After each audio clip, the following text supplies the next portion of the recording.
Hello, everyone. This is Rashim, the Be More Catalyst of More LLC. And today we have a special guest here with us who is going to talk with us a bit about grant writing. I'm really excited about this topic. One, because it's one of those topics where people frequently ask lots and lots and lots of questions around funding, around getting grants. It's one of the most popular ways, the most known ways for people to get resources for their nonprofit organization is through grant funding. So one of those top questions that I very much frequently get asked is, how do I get grant funding? How do I write a grant? Thank you so much, Durham Skywriter, for sending me a gift. And so that's why it's so important that we have something like this to let everyone know, how do I get grant funding? How do I write the grant, and that entire process? The person that we're going to have join us today is Miss Sandra Gammon. Let me tell you a little bit about how I met her. I've actually known her, let's see, how long have I known Sandra now? Maybe about 3 years. Kind of indirectly have known her. I took a coaching program that her sister, you may have heard of her sister, Doreen Rainey, ran this or put together this program, Get Radical Institute, and is now the Act Like Success Institute. And I met Sandra because we were in a workshop together, and in this particular workshop, each of us were talking about different passions and different drives in life. And it's 2 o'clock. Thank you, computer. And one of the things that kind of came up when we were looking into that whole thing is we had a shared interest, a mutual passion around nonprofit development, nonprofit management. She also has a business called the Nonprofit Advantage that she's pretty active in, and she does work also around helping mothers with high school and middle-aged boys navigate the system, figure out the isms, and how to help their children to be very successful. Before she comes on, I also want to do a few housekeeping, just a tad bit of housekeeping. I know that people are going to be coming in and out at different points. Maybe you can only catch the first part. Maybe you can only catch the middle part. Maybe you can only catch the end. If you're in right now, I want to let you know that you can always watch the replay and catch more at bemorellc.com. You can also check it on the YouTube channel. While you're getting adjusted, you're going to get lots of information, lots of content. So I would strongly encourage you to go ahead right now and grab you a piece of paper, a notepad with a piece of paper. Absolutely grab a pen so that you could take lots of notes. You're probably not going to remember everything. I'm going to make sure I ask the type of questions where you can learn a few tools and resources that can help you in this stage and help you in this process so that you'll be able to identify other steps and other processes to help you to be as successful as you could possibly be. So you're going to want to absolutely take notes. And let me just write this note. So take notes, get a pencil, get a sheet of paper. And also I would encourage you to drink some water, get your water, have it next to you, because we're about to really dig in and you're not going to want to miss anything. You're not going to want to miss one single moment. If you are new to me and you haven't heard of me, I am Rashim, the Be More Catalyst of Be More LLC. To give you a little bit of my background, I have been in the nonprofit field for I would say over 10 years when you combine education and experience. My master's is in nonprofit development and management. And I also work for several nonprofits, both domestically as well as international. On the international level, I was a grant manager for the U.S. Department of State in the Bureau of Democracy of Human Rights and Labor. And then for a time in the Middle East and North Africa, managing grants for that region, reviewing organizations and that such. So we've gotten that out the way. I've given you some time to get a sheet of paper. I've given you time to get a pencil. I've given you time to get a drink of water. Your distractions are out of your way. And our guest, Sandra Gammon, is right now working on connecting. She just let me know that she sees me. And so, Sandra, if you see me, then you have to just go ahead. I'm not seeing you.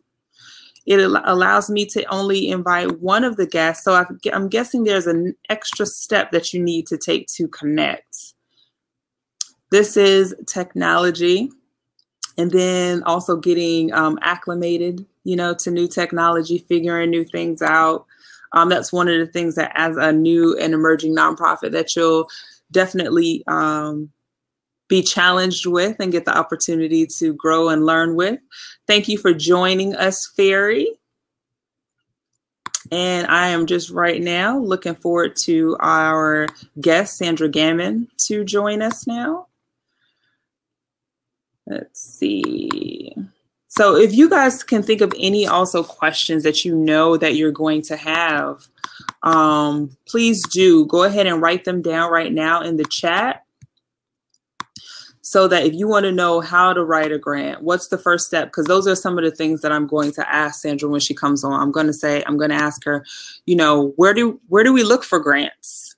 Right? Is that something that you're wondering too? Where do I begin even looking for grants? How do I identify the grants? What are some other questions that we would possibly have around that? We probably also want to know, what is the first step? What are some of the things that I absolutely definitely need to have in order to write a grant? So right now we're having a little bit of challenges with Sandra getting on. I still see the last thing that she posted was that she can see me. And we are not connected. So I actually may need to stop this broadcast right now and then reconnect to see if we can get her on that way. I'm going to invite Pat on really quick. Pat, get ready to be invited on just so I can test out to make sure that this is working. So Pat is going to come on in about 30 seconds here, while I still work out what's going on with Sandra, and Pat may not even. Hey, I was just about to say, you may not even be camera ready. Oh, and yeah. I'm always camera ready. Always camera ready. I know that's right. Yeah, I don't have on my lipstick, but I think you'll forgive me for that. Oh, absolutely. I don't have on any lipstick at all. That's kind of how we roll. Let me close the blinds because, sorry. Gives a little bit of an overcast. All of those things that we have to consider when we're doing, different media platforms, lighting, and, that we don't necessarily consider. Hi, Hatrick and Ramsey. Now, are you on Firefox or Chrome? I am actually on Chrome. So I'm able to see all of the guests that come in on the side. I see through. And then it had so much trouble Sunday. It took 15 minutes for me to get my guest on. Yeah, see, and that is not okay.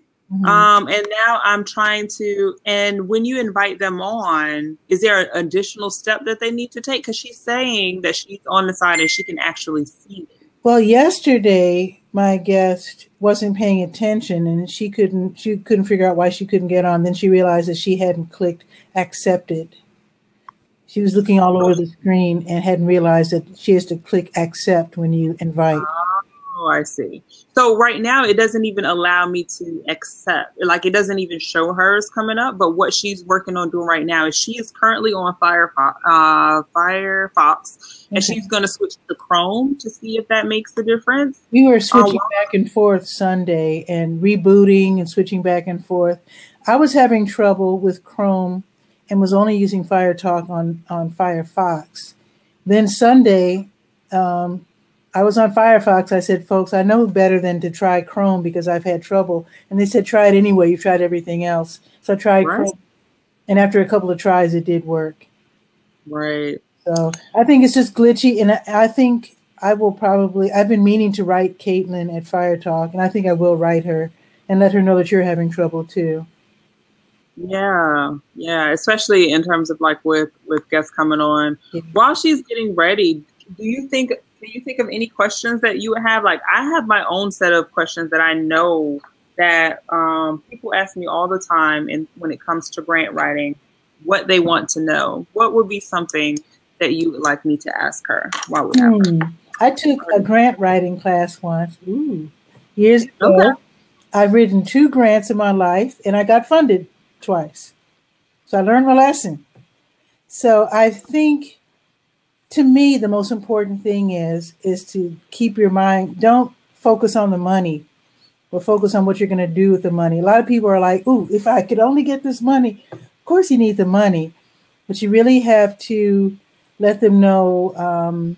And don't forget, you have to document. Let's see, I'm trying to think. When it came to that class, they said you have to not concentrate on the money, concentrate what you're going to do with the money. Make sure that you have to keep records and say, and be, too many people think that they're going to get the money if they overstate what they're going to do. I was taught that it's better, instead of saying, I'm going to enter the Woodlawn community and save all the children and they're all going to go to college. No. It's better to say 35 children will get personalized instruction, and our goal is to get at least 25 of them into college. Something that's doable. But a lot of people think, oh, if I say I'm going to walk on water and turn water into wine and do all this crazy stuff, no, just be more reasonable. Yeah. No, I think that's fantastic advice, because I think that one of the things that people do is they want to oversell themselves. Mm-hmm. So they want to say, I am going to feed all the starving children. I'm going to take on all the world's problems. And all you have to do is give me this money. And this is going to make everything better. Right. Yeah. But what I hear you saying, which I think is very true, is to make SMART goals, make them very specific. Mm-hmm. Right. So SMART, very specific. 30, I'm going to help 30 kids get book bags so that they're prepared for school. That's something that I can understand. It's very specific. Make it measurable. 30 is measurable. I can count that number of book bags. And you know what else people fail to do? They write the grant, they get the money, and then they don't keep good records, and they don't have a good final report. And if you don't have a good final report, then they probably won't want to give you money. And don't be so short-sighted that you just get the money once.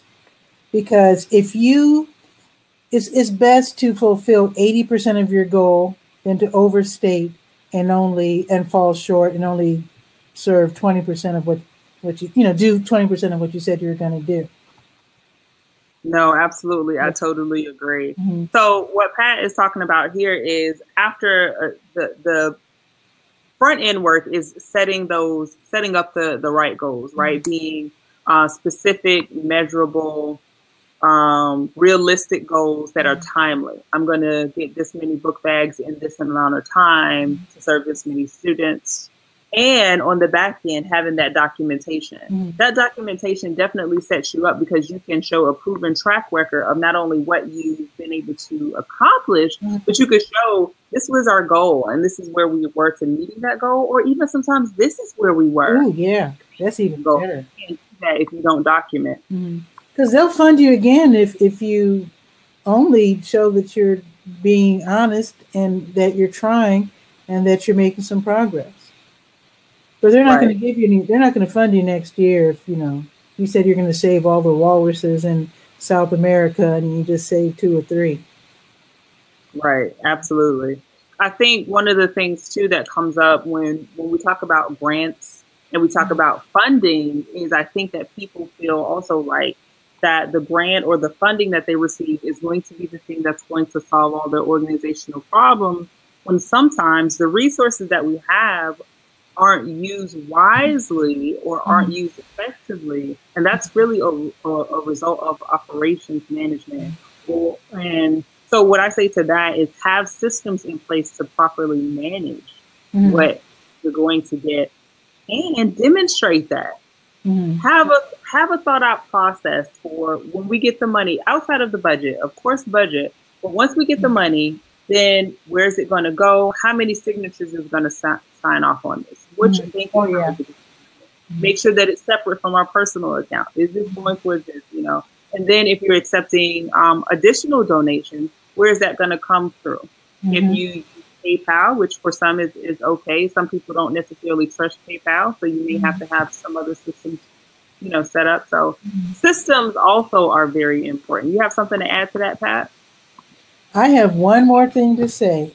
As a member of the media, nonprofits are like musicians. They are horrible at marketing.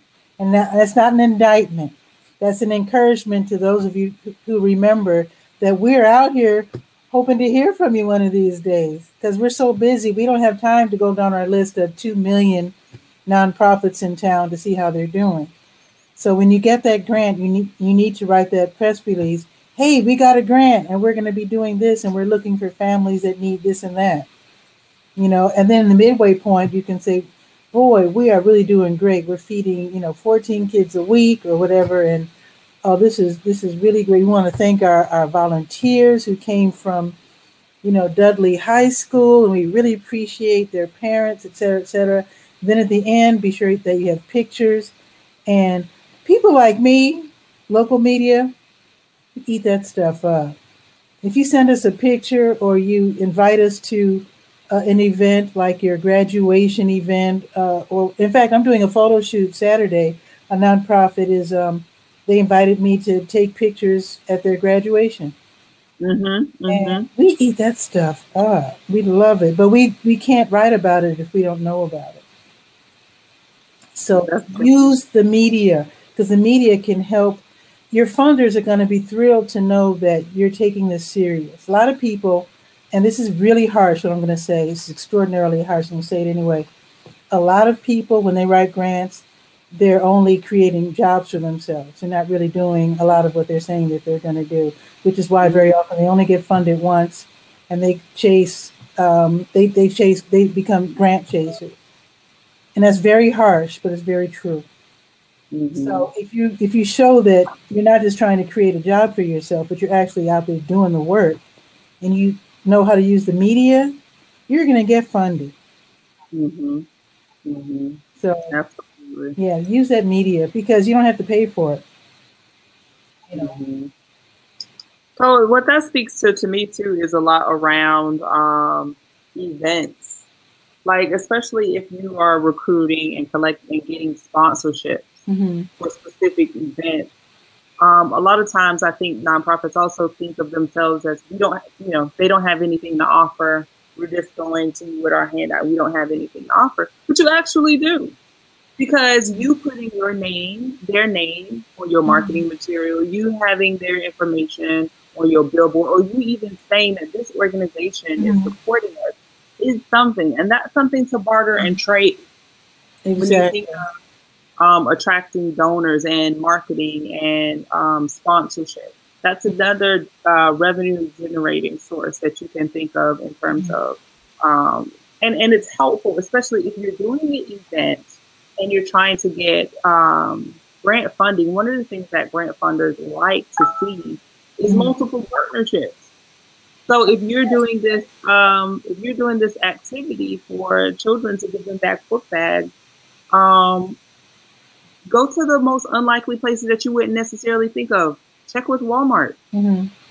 Walmart gives a lot. Sam's Club, they actually give a lot. If you go to your local Walmart, your local Sam's Club, and request of them, and then what you can do is get from them a letter of, I think it's called a letter of intent or a letter of partnership. Okay. And you submit that with your grant.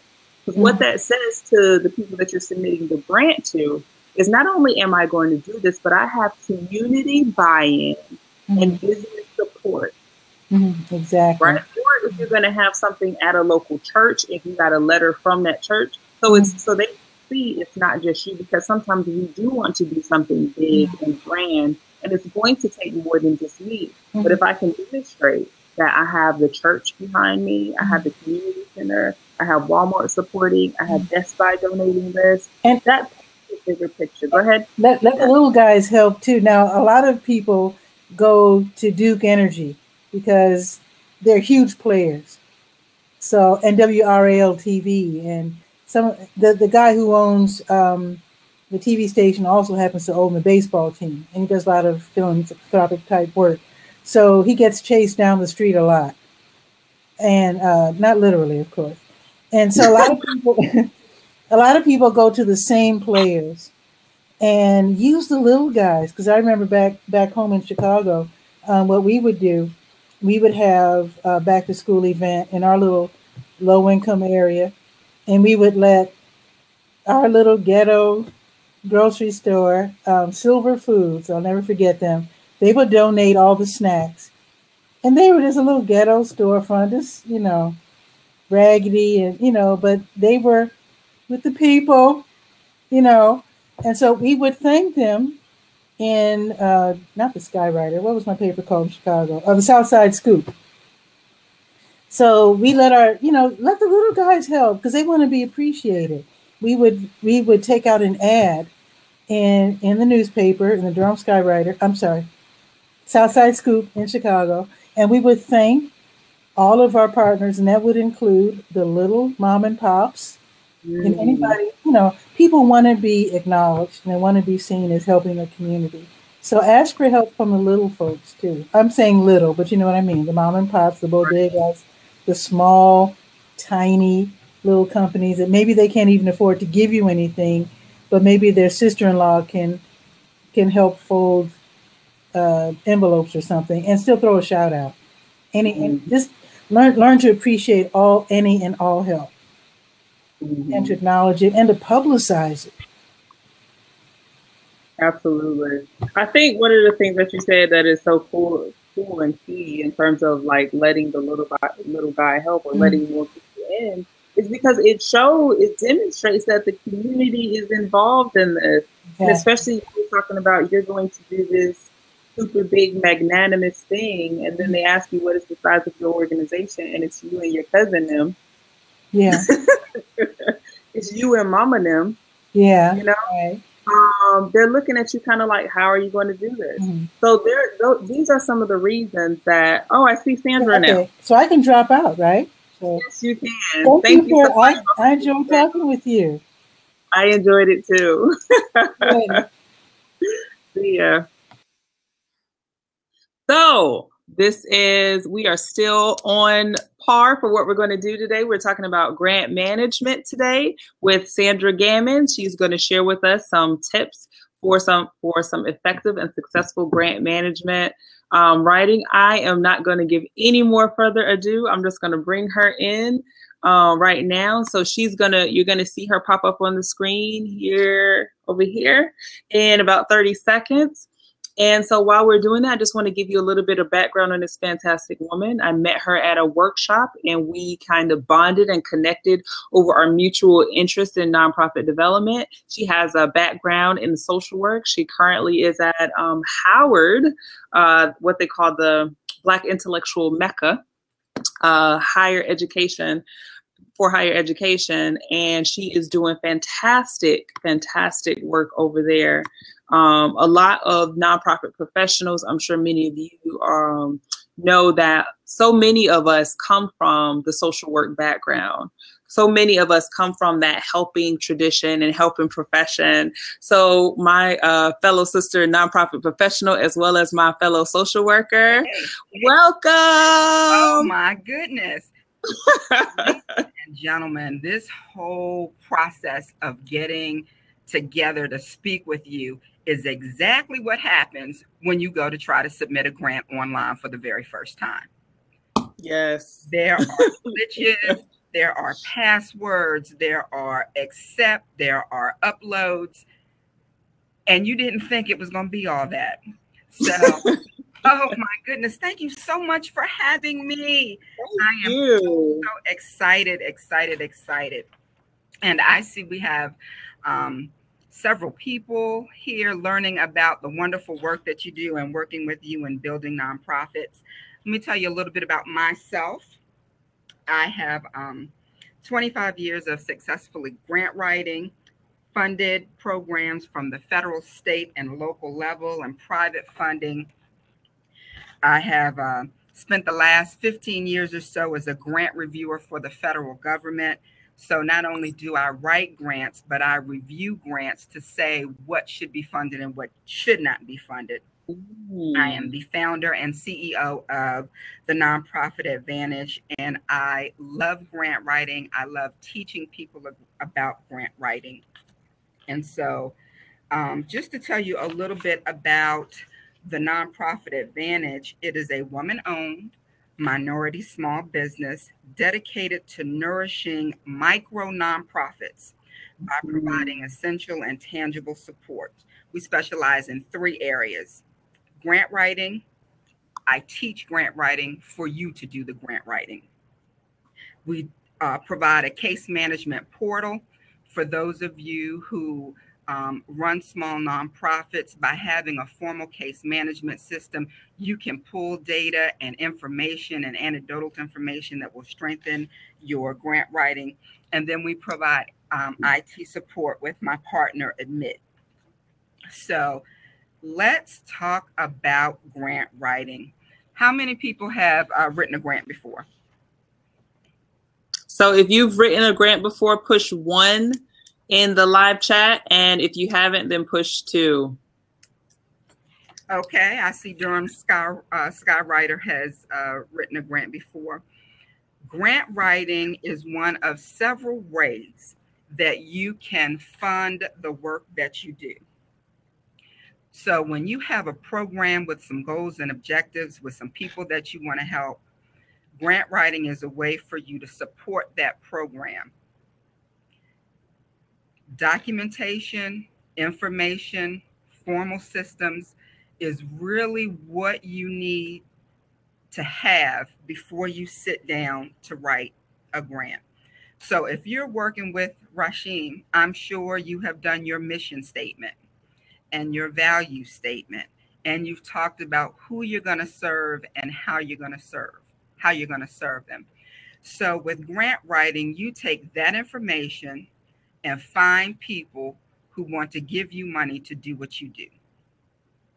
If you have a formalized nonprofit with your 501c3, please connect with your local, my mind comes to a blank.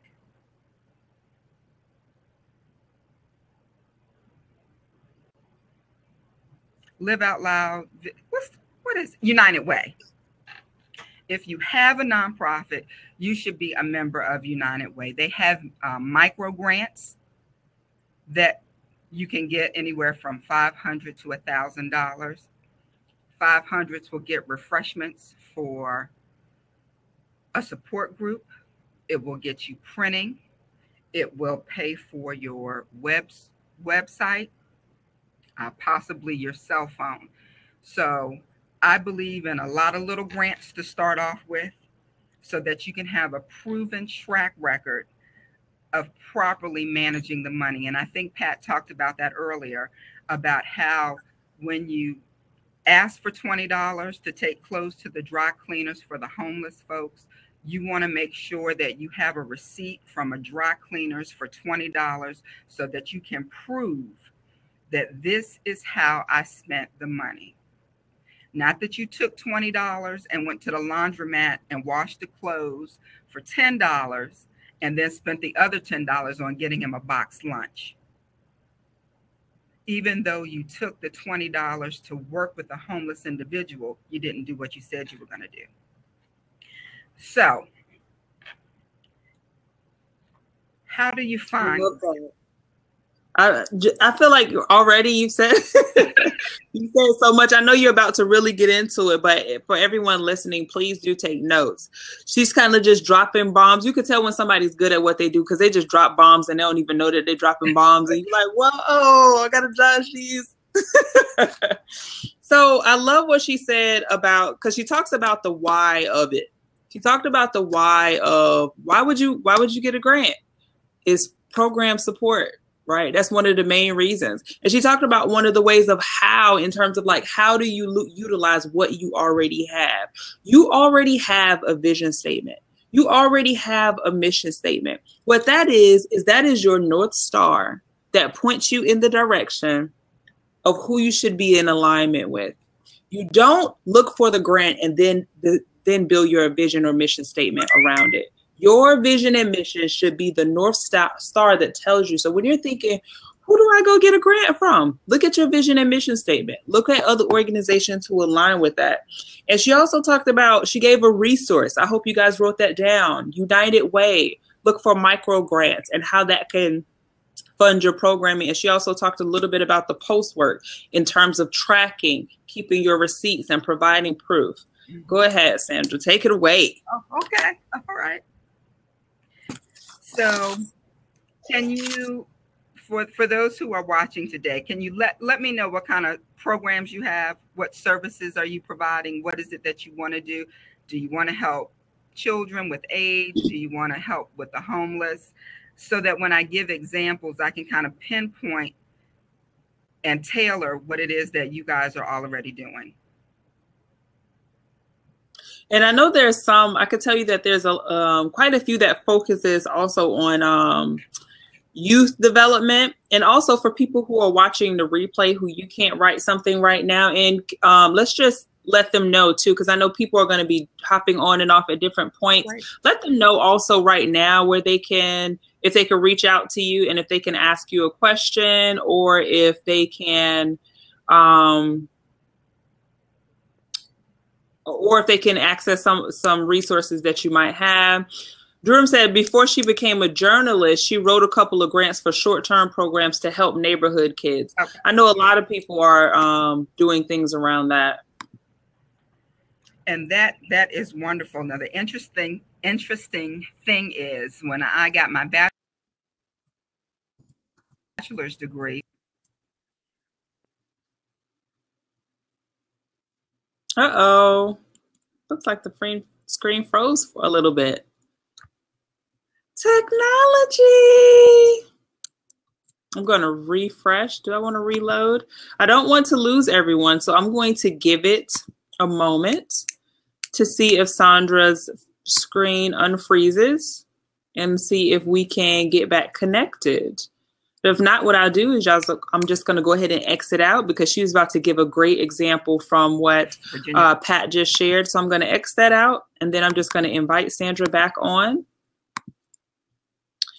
And what she's sharing with us is some examples specifically around grant writing. And so for the people who just joined us, Kingdom Cuts, one of the questions that Sandra just asked is, what are some of the organizations or what are some of the work that you do around that, something that you would want to grant around? So she could use your work as an example.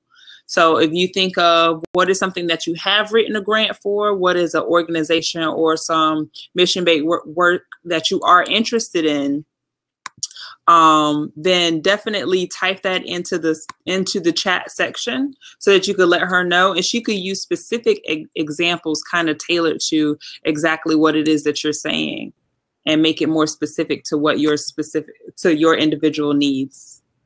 All right, I am back. Oh my goodness, y'all must gonna do some powerful stuff. Cut off like this, the information is gonna have to flow. Okay, I was saying I got my bachelor's degree in youth services development. So youth, something dear to my heart, and programs that provide mentoring, training, technical assistance, and support is there's funding out there for it. Let's start with federal funding. Check with the Department of Education and the Department of Human Services. Click around the website. You're looking for discretionary grants.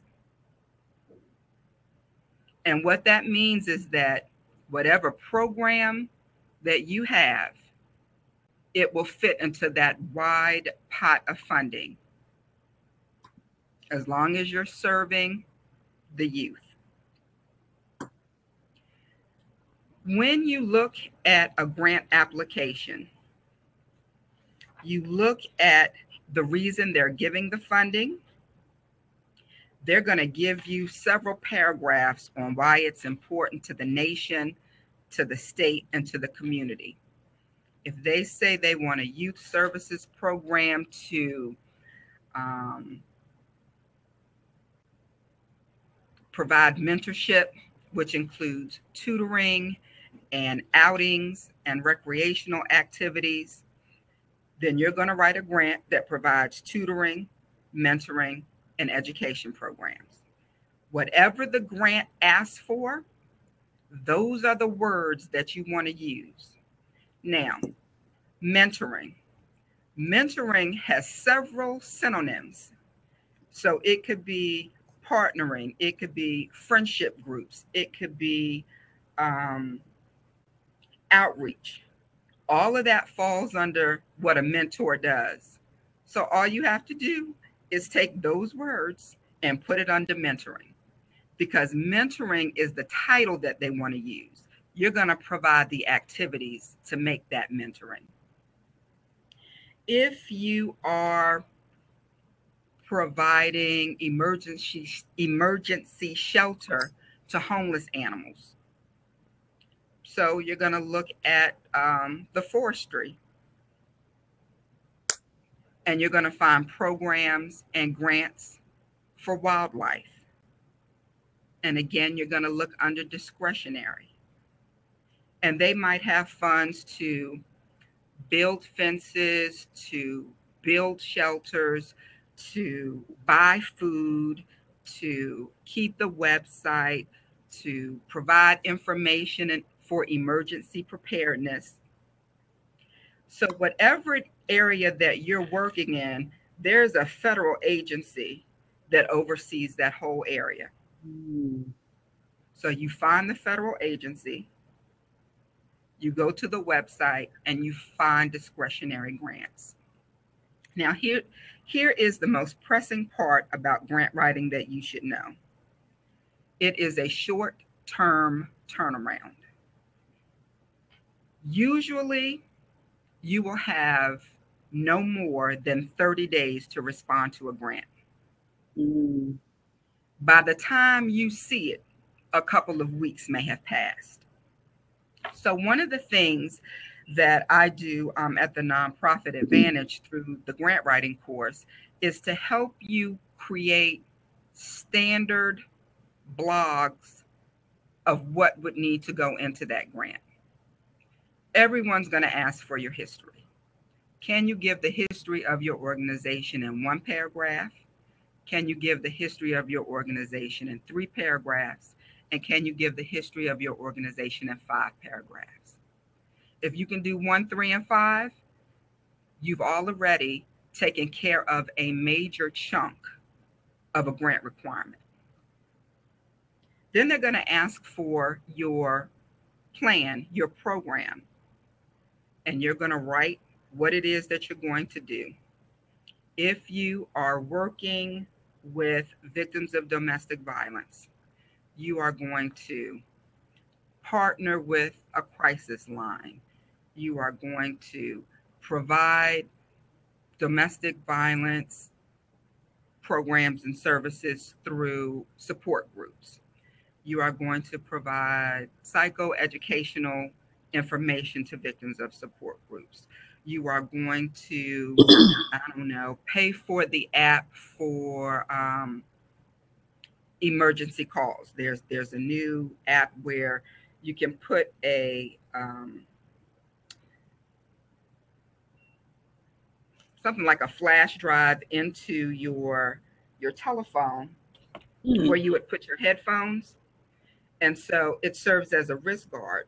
And anytime you disconnect it, it automatically calls the police. But there's a fee for the service and for the app. And so you might decide that you want to write a grant to provide that one little apparatus to, House of Ruth, my sister's place. But you have to say what it is that's going to do. Is it going to provide safety? It's going to give immediate contact to the police. It's going to decrease the ability for the victim to get cornered. So when you talk about your program, who are you going to help?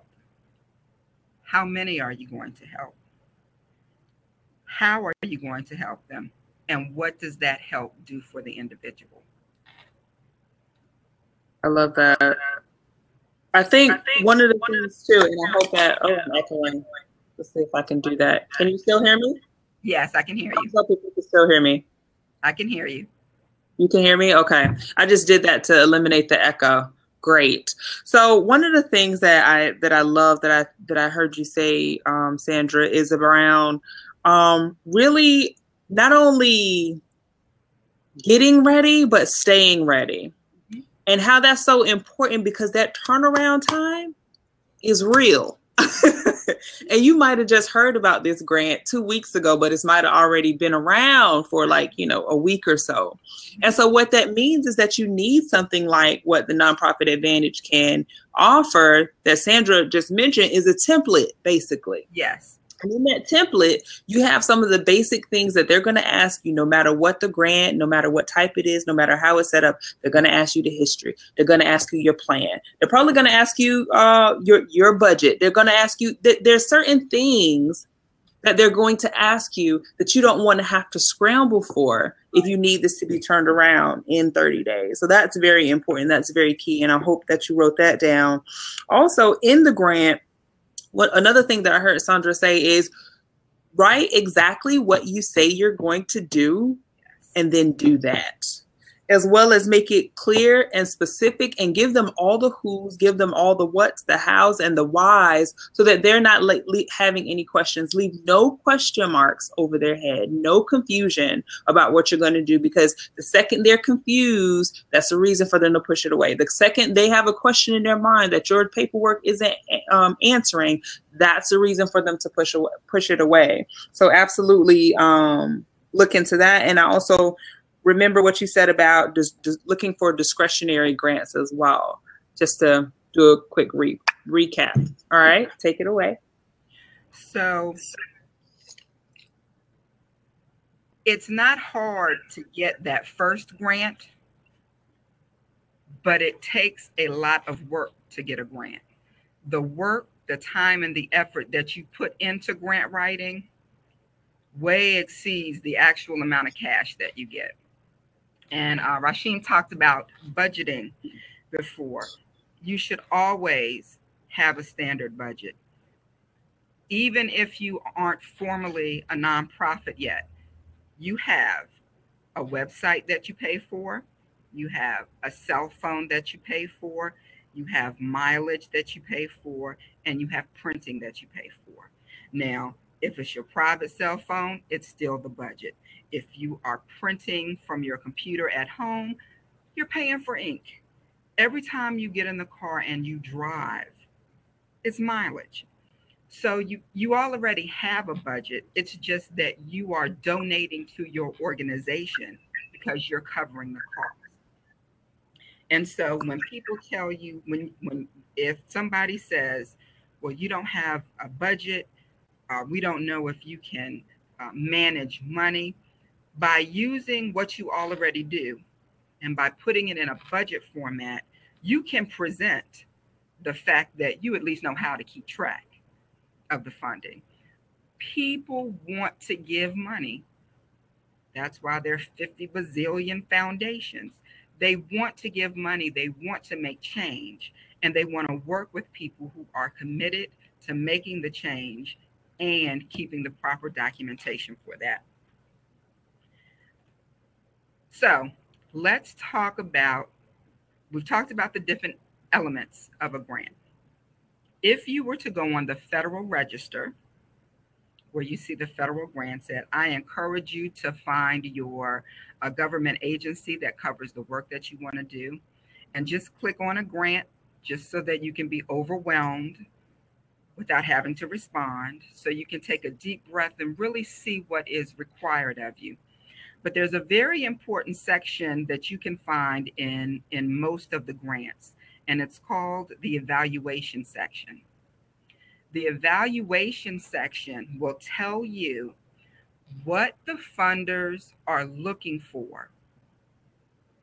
The evaluation section will say, we are looking to have 50 recreation sessions within a 12-month period. for local middle school children. They are telling you what they're going to evaluate you on. Don't send them a grant saying you're going to provide 25 recreation centers for high school seniors, because that's not what they're going to find. You can reduce your frustration. You can reduce the amount of time that you waste by always going to that evaluation section second. You want to know what they require, and then you're going to want to know what they evaluate. And as long as you give them the words back, it's its own profession. You can't go to a doctor, and say, oh, wow, well, something's hurting. They don't understand that. You know it hurts. You know it needs to be fixed. But no, they want to see the shoulder spasms. So now you're speaking their language. And so one of the things that we do in my training is we go over all of the terminology, because apples to oranges, if you aren't speaking apple, they're really not going to worry about oranges. It could be the best program, the most innovative program, but you got to speak apples. Right. Well, I think, look, that's my phone. I like harmonicas.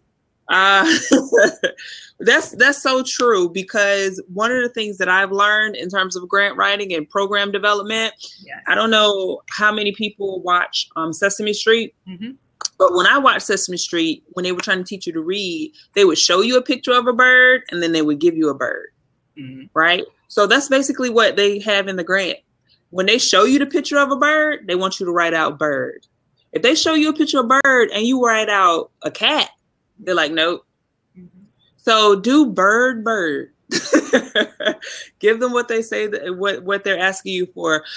Sandra, before I let you go, I'd like to get two more things from you. I'd like to get, firstly, what are some things that if we don't get anything else, we need to make sure that we know this thing about grant writing? And then the second thing that I want to get is also, how can people reach out to you, stay in contact with you, get connected, find out about what you're up to? Okay. The one thing about grant writing that I would want you to remember is just write the grant. Don't let it scare you. Write your first grant knowing that it won't get funded, but at least you've gone through the process. And when it actually does get funded, you'll just be like, dag, wow, it's not as hard as you think it is. It's not as convoluted as you think it is. There is money for all programs. There's enough money for everybody. It really comes down to who can write it the best. So that's my spiel on grant writing. You can reach me at, and I'll type it in, I'm at sgammons at the nonprofit advantage.com. And if you email me, I will send you information. We do have a grant writing session that starts on July 20th. It's called Grant Writing for Do-Gooders. And so if you're a do-gooder and you want to write a grant and you want some assistance in learning how to do that, I highly recommend my program. Absolutely. Thank you so much for giving of your time, your talent, and your treasures. We appreciate you. Thank you so much for everyone who is viewing live, everyone who's watching the replay.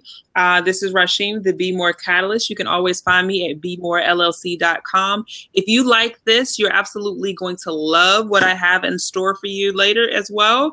If you go over to the site, there's tons of goodies and giveaways, because we are all committed to your win. Also want to let you know that there is a free 4-week e-course for nonprofit development. It starts July 10th. You can go to bemorellc.com/real live. I'll write it right here. And that is www, all those W's, bemorellc.com/real live to sign up for your free 4-week nonprofit e-course. Thank you again. And until next time, continue to do more, serve more, and be more. Thank you, everybody.